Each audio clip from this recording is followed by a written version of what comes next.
Okay, so let's begin.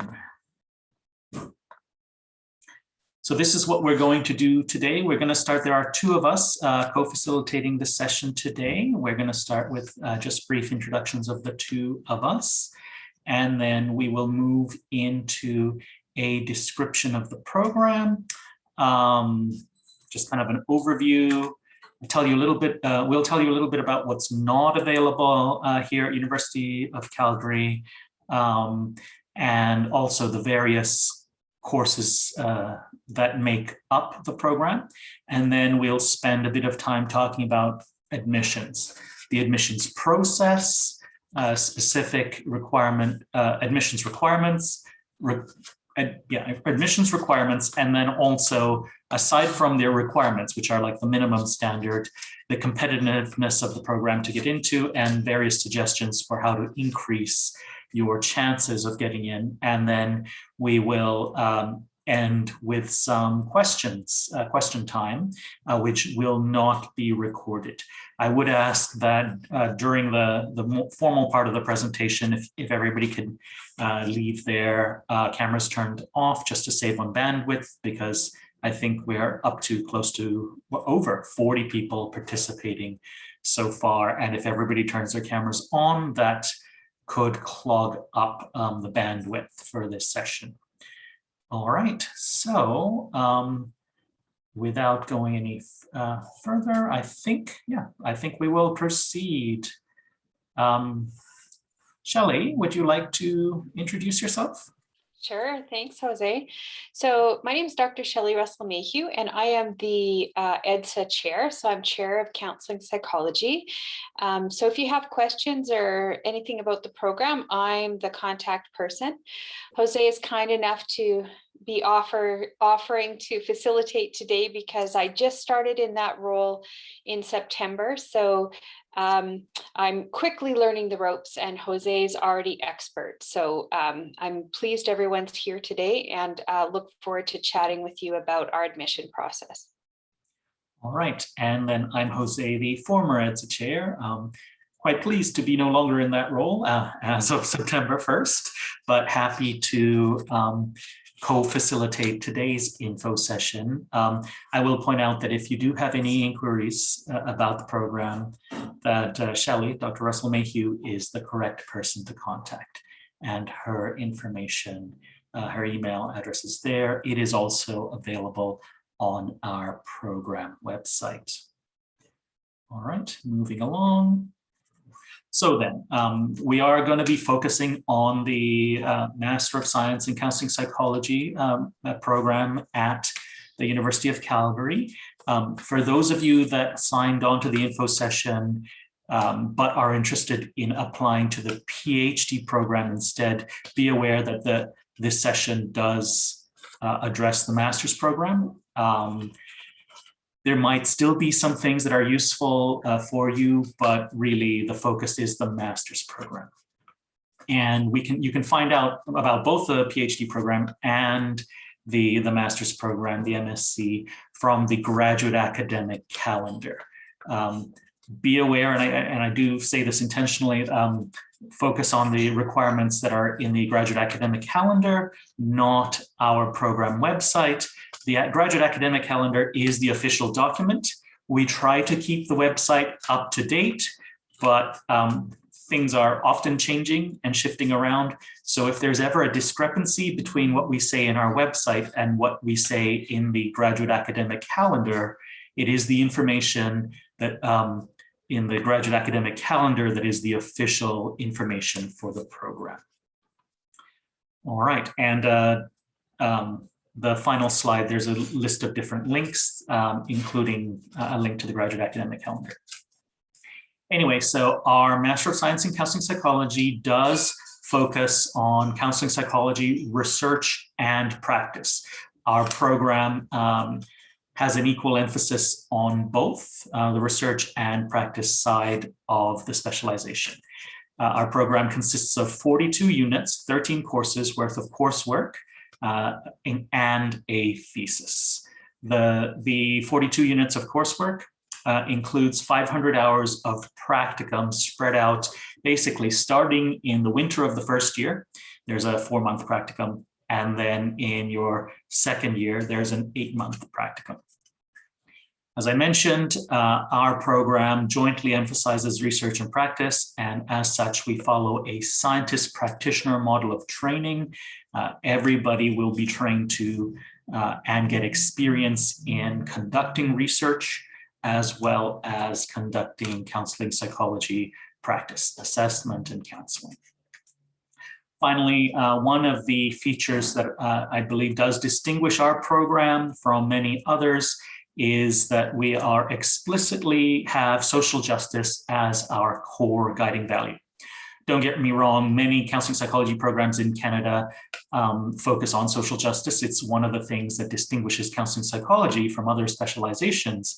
But as to my knowledge, ours is the only program that has this focus explicitly as our primary guiding value.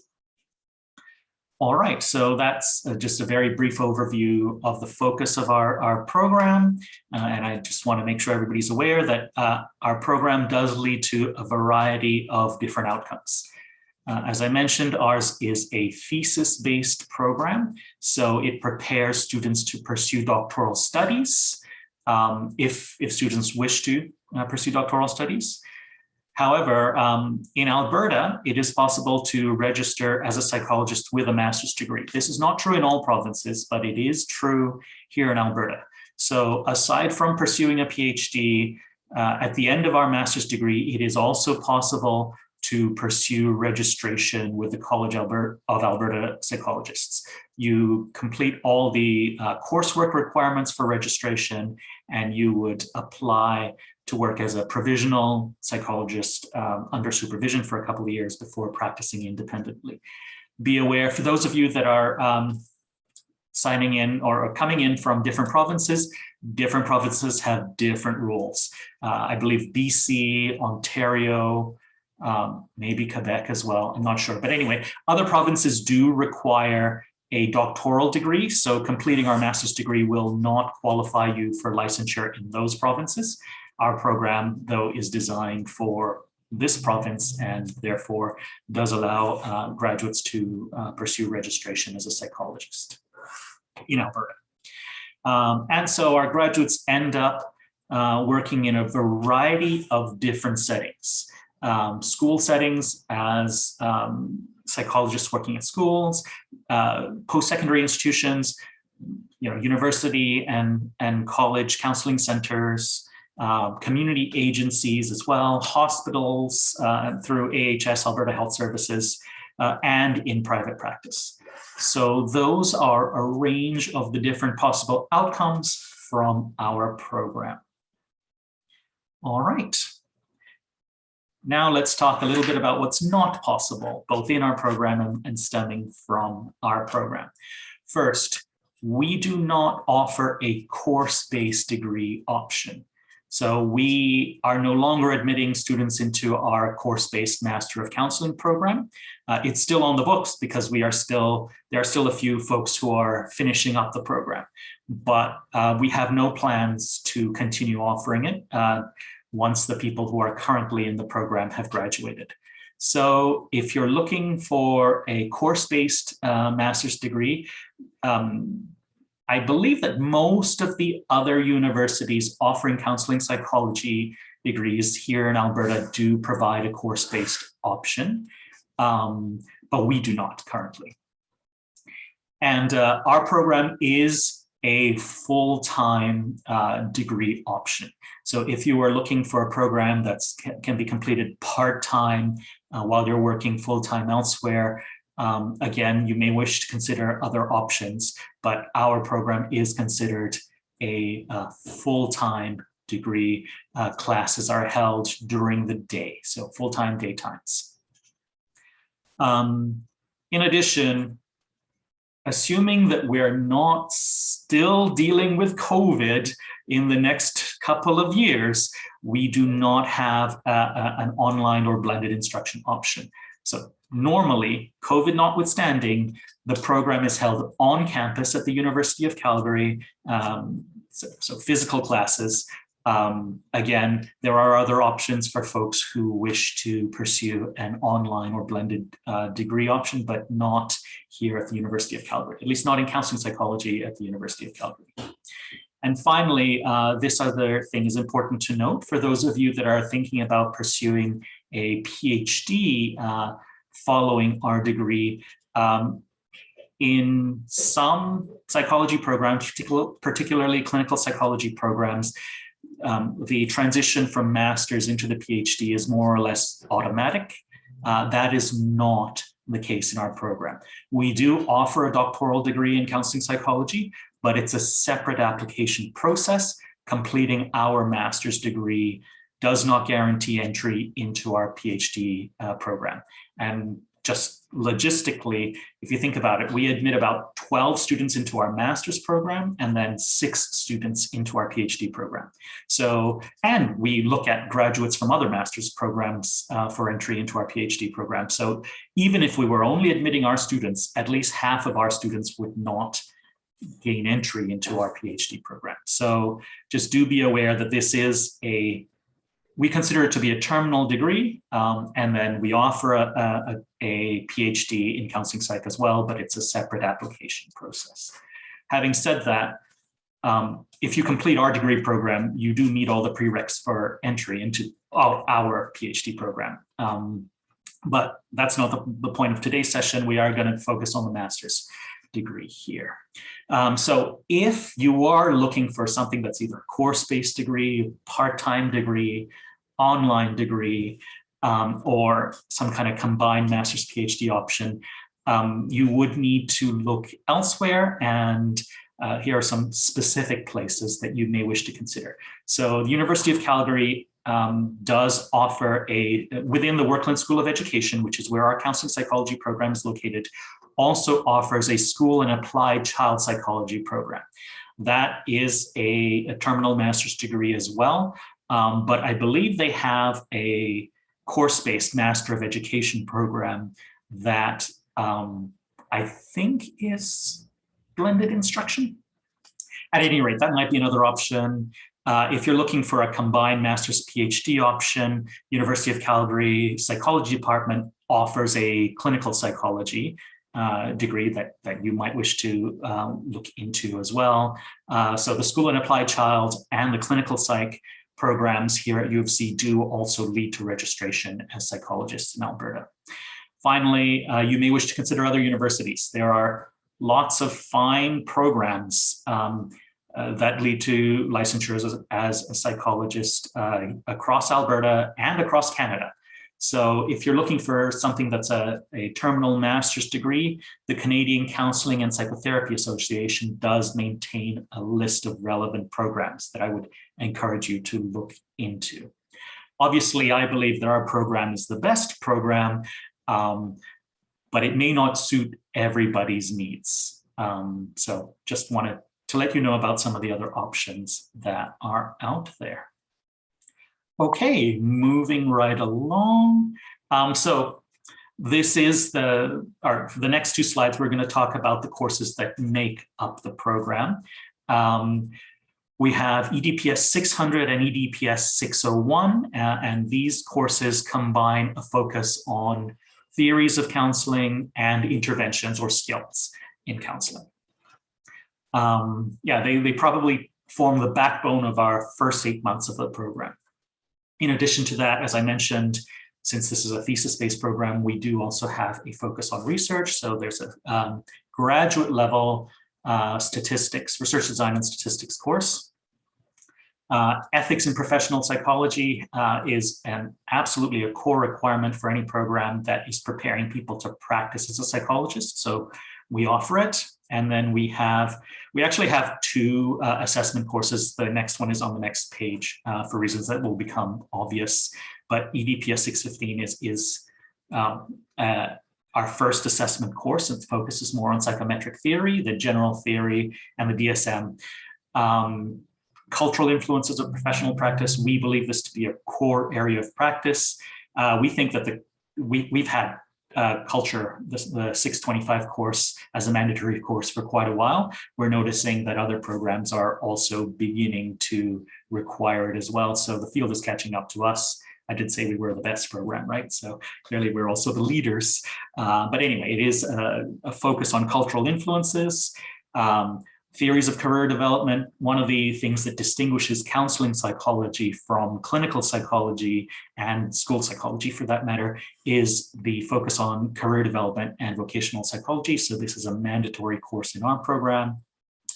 And then the last two bullet points here, EDPS 640 and 647. 647 is the first year practicum, and 640 is the second year practicum. So that covers part of our coursework. And in addition to that, there are 4 additional courses, but we do allow some tailoring of the degree program to fit different people's needs. In particular, if you had wanted to, it's not mandatory, but if you had wanted to, you could focus the degree on working with children and youth, or in community settings, or you might just pick a mix of both focuses. So one of the choices that our students have is, in addition to one graduate level statistics course that is mandatory for everybody, there's a second research methods course in our program. Students that pursue a qualitative thesis typically take EDPS 611, qualitative research methods. Students who are doing a quantitative thesis would take our advanced statistics course, our EDPS 618 multivariate design and analysis statistics course. It's not mandatory. Like if you wanted to learn qualitative research methods but wanted to do a quantitative thesis, that's perfectly fine. You can still take EDPS 611, but typically students would focus on the type of research method that is most useful for helping them complete their thesis. In addition, there's a second assessment course that we require besides EDPS 615. So we talked about EDPS 615 here. So the second assessments course, we do give people, our students, an option. You either choose psychological assessment of adults, or EDPS 617, or EDPS 620, psychological assessment of children and youth. And this is often, so we do offer many of these choice courses, some of these choice courses every second year. So some folks may wait until the year that has the focus they want, or somebody else might want to take assessment in their first year before they start their practicum in the second year, so they would pick whichever one is available. Either way, there's a choice between assessment of adults or assessment of children and youth. Moving right along, in terms of specializing and focusing on, in terms of approaches to intervention or actual counseling, we have EDPS 628, theories and application of child and youth therapy. So techniques of counseling and psychotherapy that are specifically focused on children and youth, or EDPS 645, indigenous approaches to therapy. So techniques and strategies for psychotherapy and counseling that are particularly appropriate for working with indigenous clients. And finally, we also offer, or students also have a choice of taking either group processes, which is kind of like a group counseling, or relationship counseling, which is a couple and family therapy type counseling. So having students do have that option to focus either on working in group settings, group counseling settings, or learning how the specialized ways of working in group sessions or in couple and family therapy sessions and settings. All right, so most of that will probably be more detailed than you need to know at the application stage of the process. But the key piece of information is that just because you take psychological assessment of children and youth doesn't mean you also have to take the theories and applications of child and youth therapy, for example. Many people do take that pair of courses because that's who they want to specialize in working with, but your choice in one of these bullet points does not dictate your choices in other bullet points. As I mentioned, for some of these courses, we only offer them every second year. So some students actually end up choosing well, I want to take this course in my first year, and so I'm going to choose that option as another way of making those kinds of decisions. All right, so that's the program, and hopefully that gives you a sense of what it would be like once a student is admitted into our program, which we'll now spend a little bit more time talking about. So first, talking about the process. Do be aware that the deadline for the application is December 1st. And when I say the application, I mean the deadline for University of Calgary to receive all your materials is December 1st. That includes transcripts and particularly letters of reference. So be aware that the people who are submitting materials on your behalf need to get those materials in before December 1st. All that is a fancy way of saying don't leave it till the last minute to get your application materials in. If you start filling out your application on December 1st, the computer-generated request for your reference letter, your reference people to submit a reference won't be sent out to them until December 1st. Chances of them getting it filled in and back by that day or on that same day are low. So don't leave it till the last minute. I would say you want to fill out your portion of the application a month ahead of time, and that will give institutions that you're ordering transcripts from, reference letter writers, time to get their materials in. And we will stop. Like everything might be complete. You may have submitted your fees, but if you're missing a letter of reference on December 1st, we will consider that application incomplete, and you will need to wait until the following year and reapply, because we do not evaluate incomplete applications. And we have so many applicants that we don't need to make exceptions and look at materials that are submitted late. We can very easily fill all our slots with high quality applicants who also have gotten in their materials on time. Anyway, December 1st deadline. We aim for mid-February to notify applicants, both successful and unsuccessful applicants, as well as our waitlisted applicants.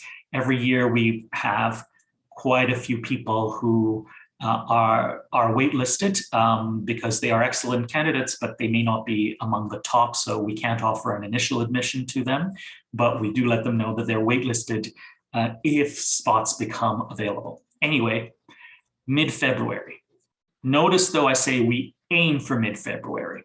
In most years, we're pretty good at getting information to people by mid to end of February.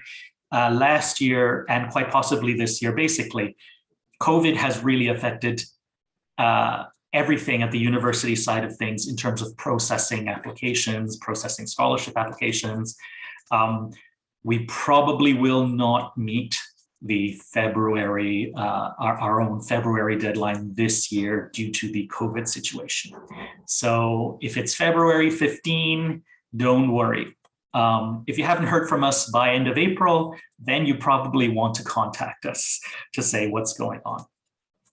All right, so application deadline, notification deadline. As part of your application, we do require the following. First, starting this year, it's shifted from optional to mandatory, but there is a pre-admission checklist. Make sure you download that relatively early. I think it's 14 or 15 pages long, so it's quite extensive to fill out. We ask you to fill out this checklist with information about your previous education, specific courses, because we have specific prerequisite courses, relevant employment and volunteer experience, any research experience, any scholarships that you might have. It's quite an extensive document. I believe that there should be a link to the pre-admission checklist within the application system itself. But if you want to get going on that before you formally open up your application, there's also a link to the pre-admissions checklist on the MSc Counseling Psychology website. So download that document so you can take a look at it as soon as possible. I think I said for the other, like start your application at least a month ahead of time. I would say now is the time to start looking at the pre-admissions checklist and start filling that in and gathering that information.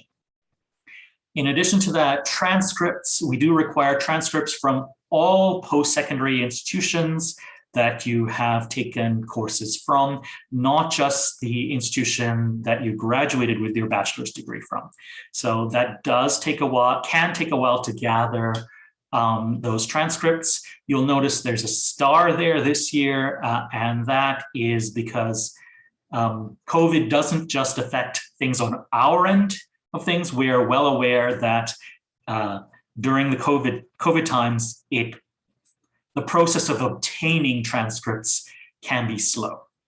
So this year, the university is allowing unofficial transcripts for the online application process. In other words, you don't have to wait to order official transcripts and then it's like, well, I ordered them a month ago and it's now December 1st and the institution still hasn't sent them and now my application's incomplete. You don't have to worry about that this year. It is acceptable for you to upload unofficial transcripts directly into your application. And we will use those to evaluate the applications. However, if you are offered an offer of admission, that offer will be conditional upon us receiving the official transcript. So, you know, don't fake up a bunch of great grades that you upload them for your own application, because before the actual offer of admission is contingent upon us seeing the official transcript with the grades that match the unofficial transcripts that you had initially uploaded. One of the nice things about this is I believe that most places will offer unofficial transcripts for free, but will charge for official transcripts. So to save a little bit of money, because, you know, as students, money is always tight, you can upload the free version, and it's only if you're offered admission, then you will pay the money to order official transcripts. Anyway, so that's a measure that's put in place this year because of COVID, because the transcript process, we discovered last year that it takes quite a while during COVID times.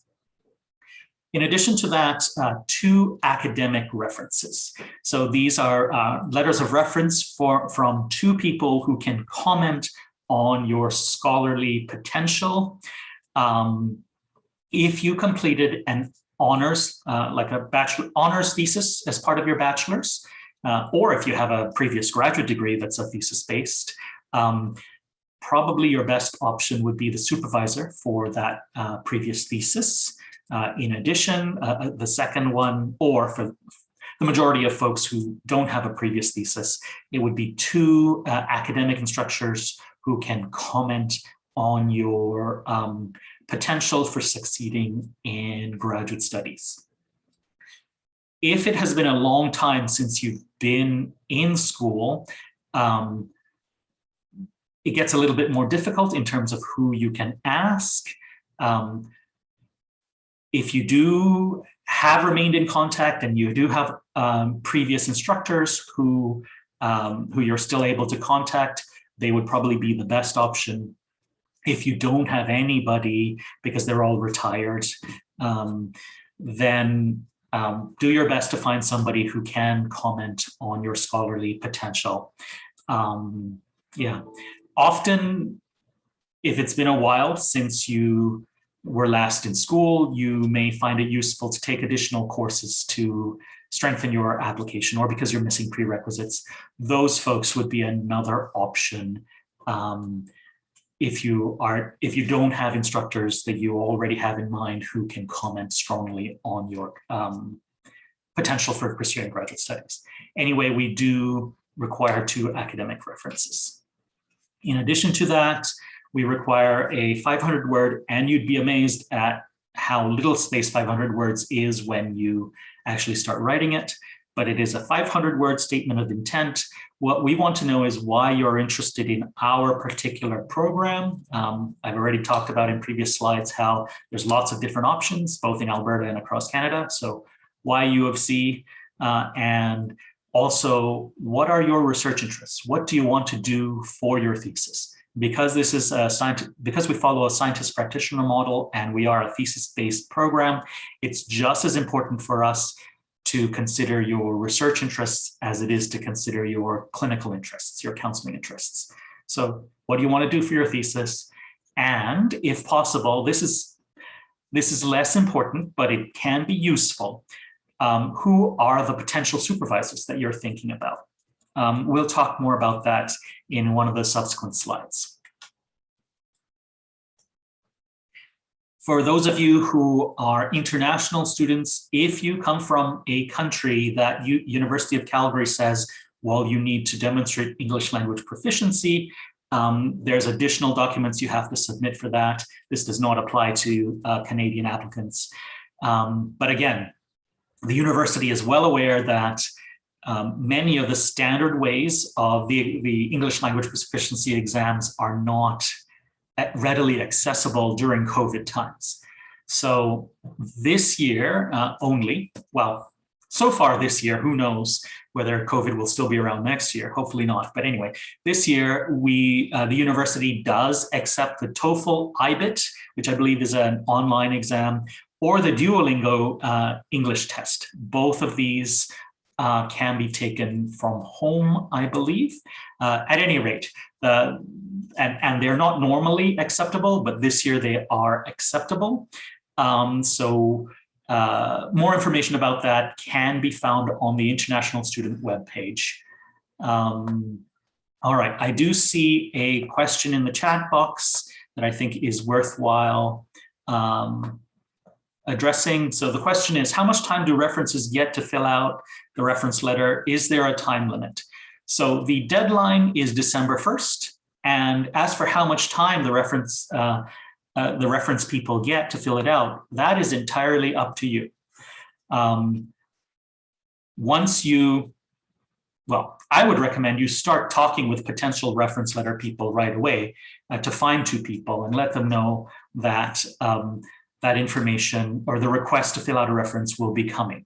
But basically, the University of Calgary, like once you start filling out your application, you would name and put the email addresses of the two people that who you want to provide you with an academic reference. And then the U of C computer application process generates an invitation that gets sent out, and sometimes it can take like up to a day to send that invitation out. So if you fill out your portion of the application process now, then they get between now and December 1st. If you wait until November 30th, then they have less than a day.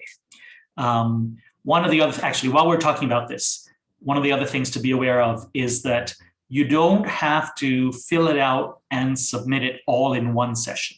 So you can go to the applications website, start filling out that information, including names and contact information for the reference people. Save that, and when you save it, I believe that the invitation for references should be sent out when you save it, and then you can come back to it later on and fill out the rest of the parts. So yeah. And that works the same, Jose, that works the same for the referees. So once the referees get the invitation, they can click on that link, they can go and sort of half fill it out, save it, and come back to it later. So there's no time limit. They decide when they're done with it and they hit a submit button, but they can save as they're going along. So the sooner that you get that to them, the better, because then they can be working on it and decide when it's ready to submit, similar with your application. But do remind them that they should not wait until after December 1st. Exactly. All right, moving right along.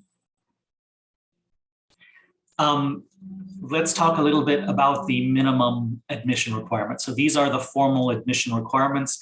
I say minimum for reasons that will become clear on the next slide. So we do require, if you're applying from Canada, we require a 4-year undergraduate degree with a minimum GPA of 3.0 over the last 2 years of study. So the GPA, I think that's fairly self-explanatory, but I say if you're applying from Canada. If you're applying from other countries, it does need to be equivalent to what the University of Calgary would consider a four-year undergraduate degree. And a University of Calgary GPA of 3.0. The University of Calgary website has extensive information for international students, so you can look up, for those of you who are applying from other countries, you can look up your specific country and see what our university considers to be equivalent to this. Some countries it might be like a graduate degree might be required. Other countries, maybe a three-year undergraduate degree is equivalent to a Canadian four-year undergraduate degree. Yeah, so look that information up. And the minimum of 3.0 over the last 2 years of study. Yeah, so we generally consider that to be last 2 years of full-time study. There are often questions around, well, what if I did some extra coursework? Does that count or not? In some ways, that's not really that important because, for reasons that will become more clear on the next slide. But if adding or subtracting a specific course is what determines whether you hit the 3.0 GPA, your application is not going to be that competitive anyway. So do consider that. We'll talk more about that next time. But generally, it's the last 2 years of study. Within those, or within your degree, we do not require an undergraduate psychology degree. So some programs do, we do not, but we do require 24 units, which at least at University of Calgary, that's 8 courses in educational psychology or psychology. And in addition, we do have specific courses that we're looking for. We are looking for 6 units. So again, assuming 3 units in one course. So at University of Calgary, most of undergraduate courses are 3-unit courses. It's 3 hours of lecture time a week is one course. So 2 courses or 6 units of work in statistics, 3 units or 1 course in guidance and counseling communication skills, or an equivalent course. So here at University of Calgary, the guidance and counseling communication skills course is EDPS 693.22. It's not a psych course. It's part of it's offered within the Workland School of Education. It is part of our certificate program, our Foundations in School and Counseling Psychology graduate certificate program. Having said that, most applicants don't complete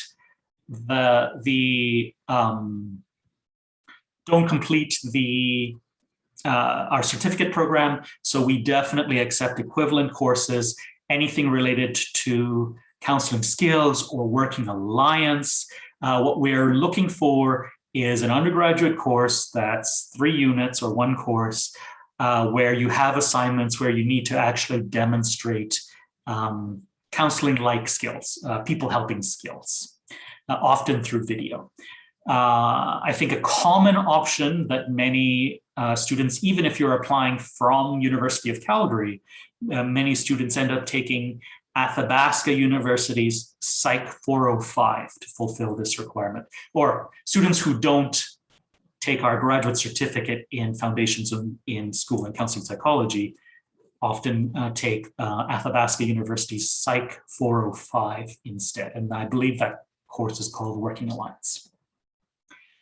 In addition to that, we do require 24 units, which works out to 8 courses in psych. I think I mentioned that already. But among those courses, 1 senior undergraduate, and that is typically 3rd or 4th year courses in each of the following areas. Cognitive psychology or learning theory. Incidentally, this is one of the places where the website is a little bit out of date. The graduate academic calendar makes it clear that this can be either cognitive psychology or learning theory. I think our website may just say learning theory, but the academic calendar makes it clear that it's either cognitive psych or learning theory.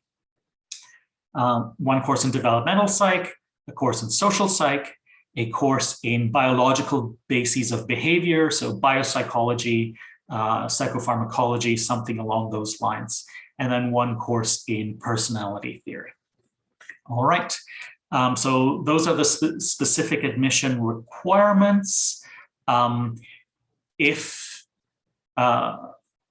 do want to spend some time focusing on this final bullet point on this slide, though. So often our students or our applicants have courses that are in progress, or an undergraduate degree that is still in progress, or are missing prerequisite courses. We will still consider your application. If you are admitted into the program, but you are missing prerequisite courses at the time that you submit your material, so this semester, December 1st. So let's say you're in your 4th year of your undergrad degree. Well, you haven't completed an undergraduate degree yet. So, or you're currently taking some of these specific courses. If we offer you admission, that admission is conditional upon completing all the stuff that you're missing by August 15th.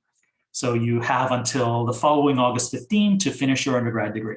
You have until the following August 15 to make sure that any courses that we flag as missing, that you complete those. So potentially you could start a course in January, say the Guidance and Counseling Communication Skills course, and still complete that in time before the September when you actually start the master's degree.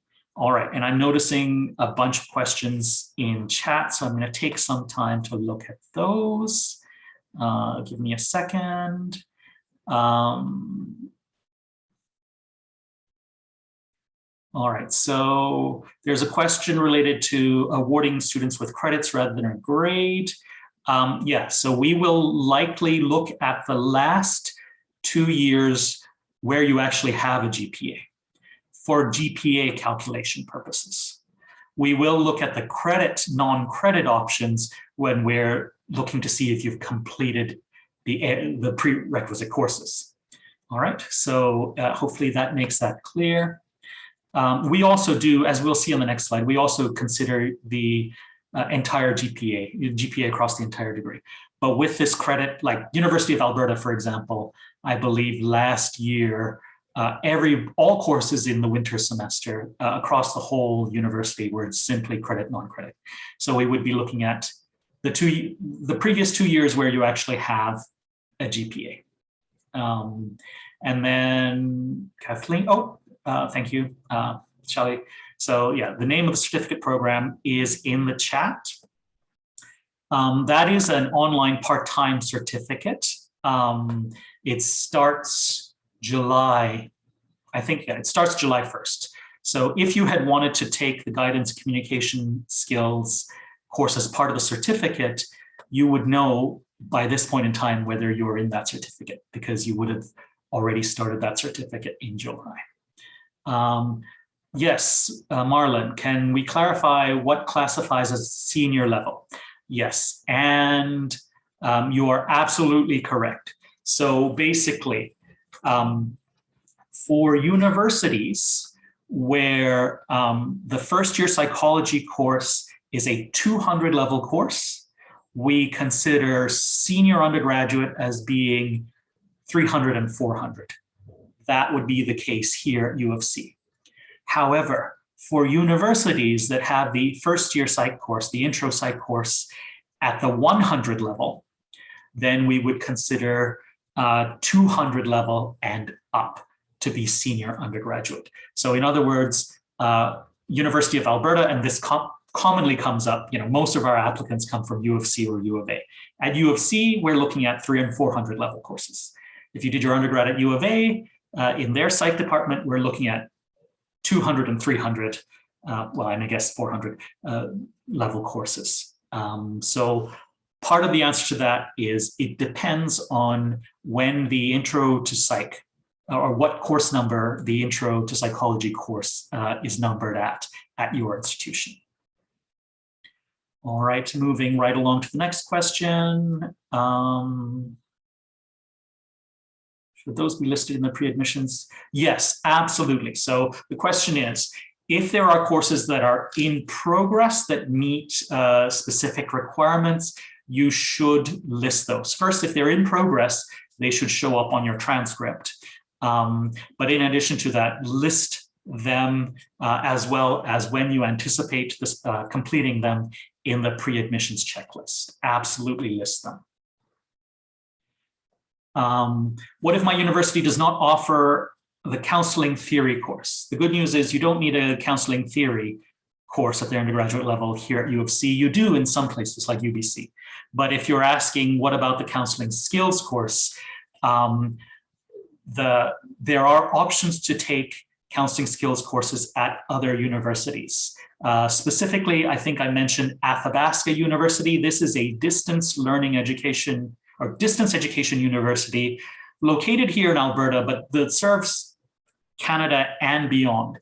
You can take a single course from Athabasca to fulfill the guidance and counseling communication skills course, or any of the other prerequisite areas for that matter. Yeah, and then, like you would need to submit the transcript from there when you complete the course. It's actually relatively common for us to see 1 or 2 Athabasca University courses on somebody's application, because unless you knew right from 3rd year of university that you were going to be applying to our program, chances are you may not have all our prerequisites in place. So it is absolutely fine to take courses from elsewhere. And I just mentioned Athabasca because it's a distance education university. So you can be taking it from those courses from literally anywhere in the world. All right, there's a question around what if you have not started your prereq when you start your application? Let's see. If I'm not sure what that question is. What if you have not started the prereq when you start your application? Oh, I think you're saying or asking what do I do about courses that are admission requirements that have not yet begun this semester? You can still list them as courses you intend to take. If you've registered in them, well, they should be on your unofficial transcripts. If you haven't registered in them, I guess you can list them on the pre-admissions checklist, but we will know that you haven't begun them. They, along with anything that you are starting this semester, will be listed as conditions of admission if you are admitted into the program.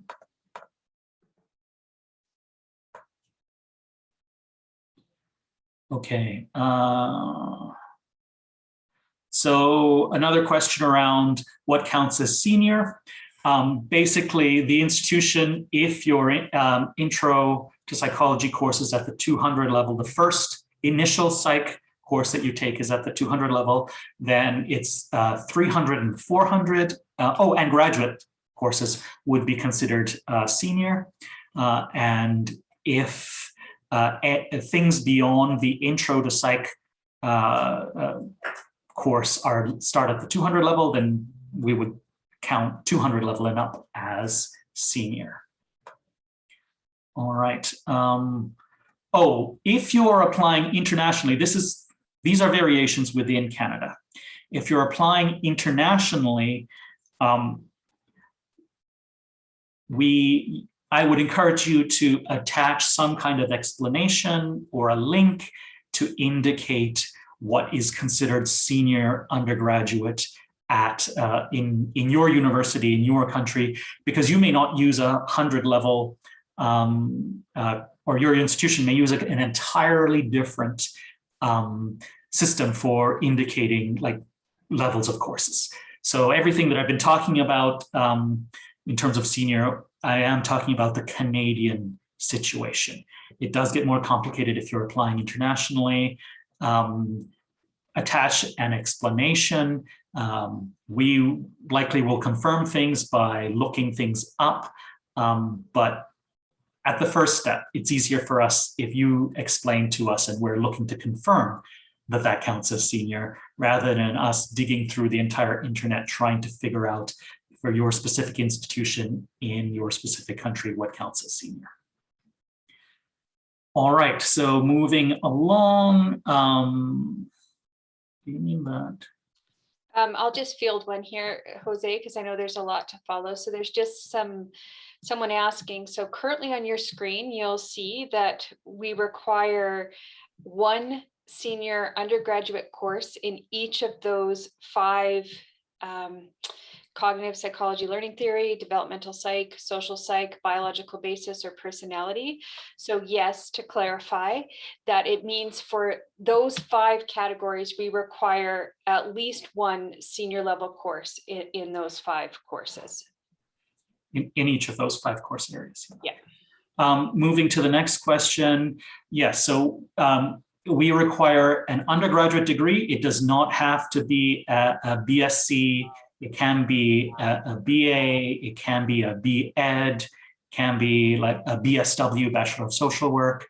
Yeah, so we don't look at we look at the fact that it's a bachelor's, not the fact that it's a Bachelor of Arts versus Science. So we don't have time to address what specific courses count at different institutions to fulfill these requirements here in today's meeting. Yeah, you can look up the graduate academic calendar, but if we were to cover 47 people's worth of institutions to talk about which courses cover which prereqs, we would run out of time entirely.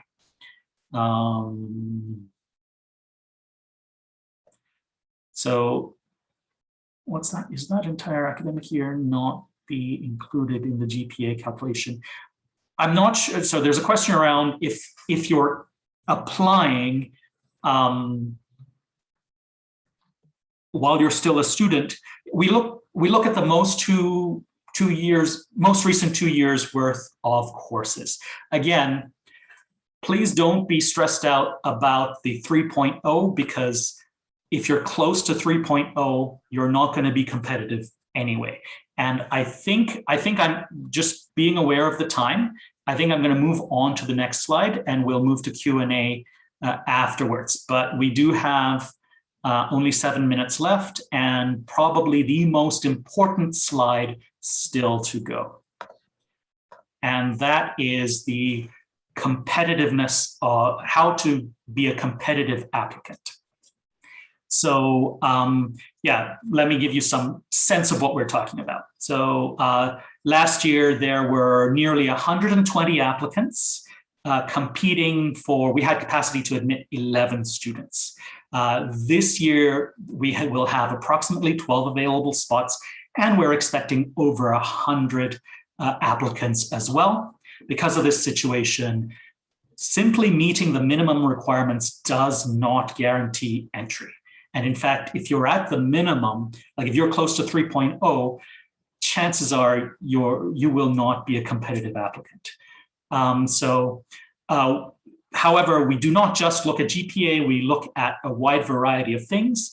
And so all of the following bullet points that I'm going to talk about are things that you will want to maximize in order to increase your chances of being among the top 12 applicants out of the 100+ who will be applying. Higher undergraduate and or graduate GPAs. And in this case, we're not only looking at the last 2 years, we're looking at all the GPAs from all the previous degrees that you have completed. So we talked about minimum of 3.0 in the last 2 years as the minimum standard for admission.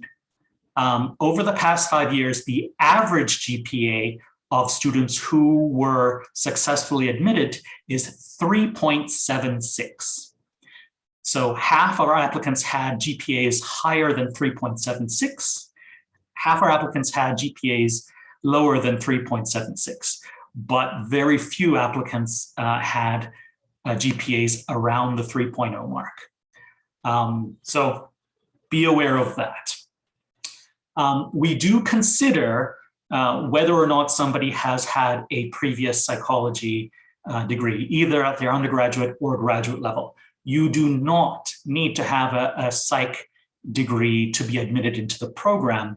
But if you do have one, we do consider that as a positive in ranking your applications.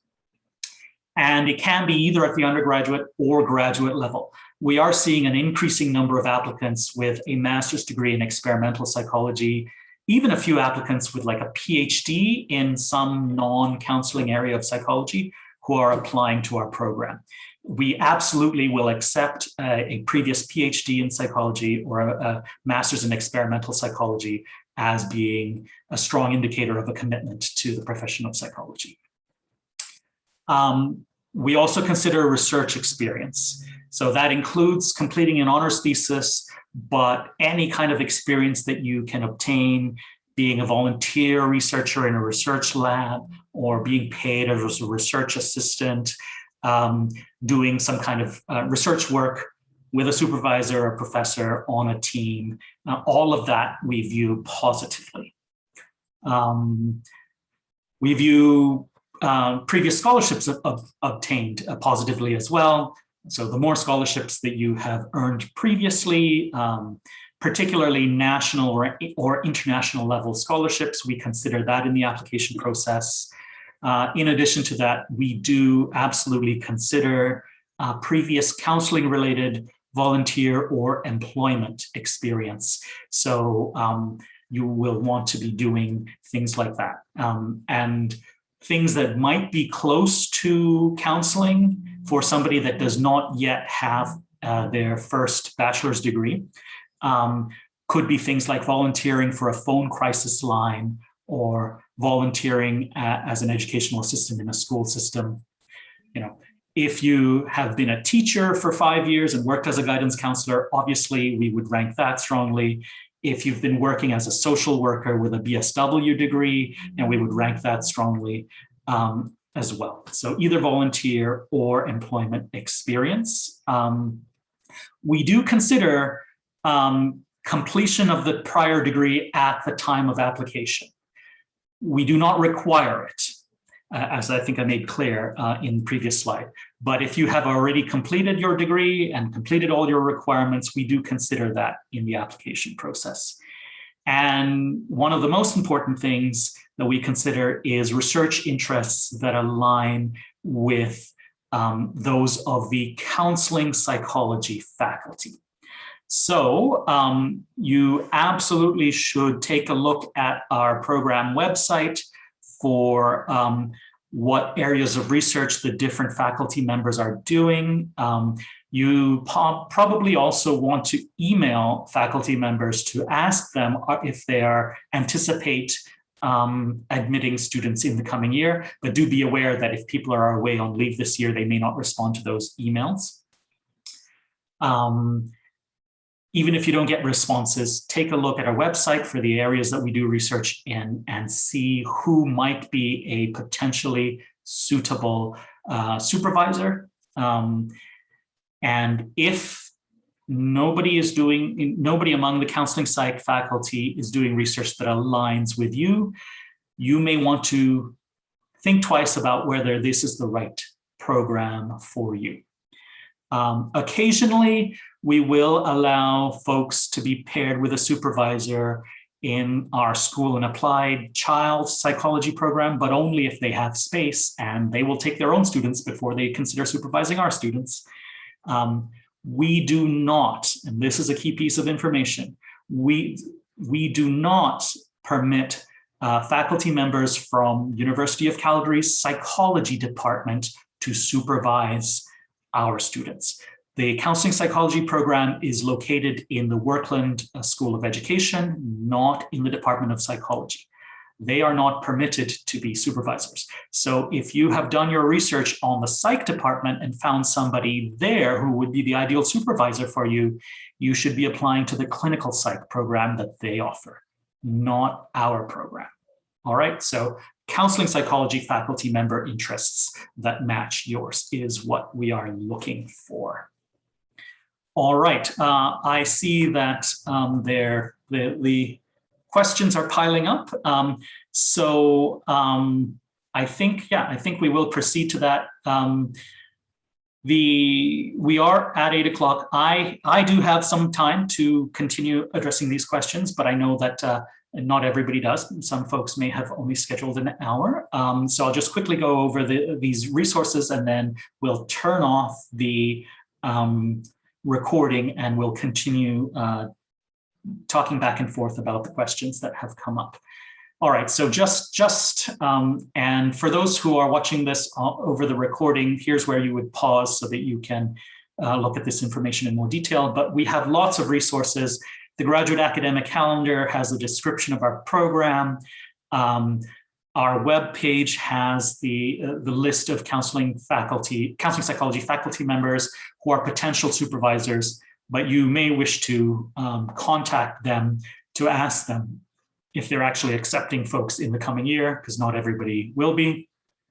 Some folks are away on leave this year, so they may not respond to your email, but they may be back next year. So be aware of that. University of Calgary has specific information on scholarships and awards for graduate students. Lots of unique and distinct and specific information for international students. If you are an international student, absolutely go over the material in the University of Calgary's Faculty of Graduate Studies International Students section before you apply, or before you decide whether or not to apply, because there's lots of nuances.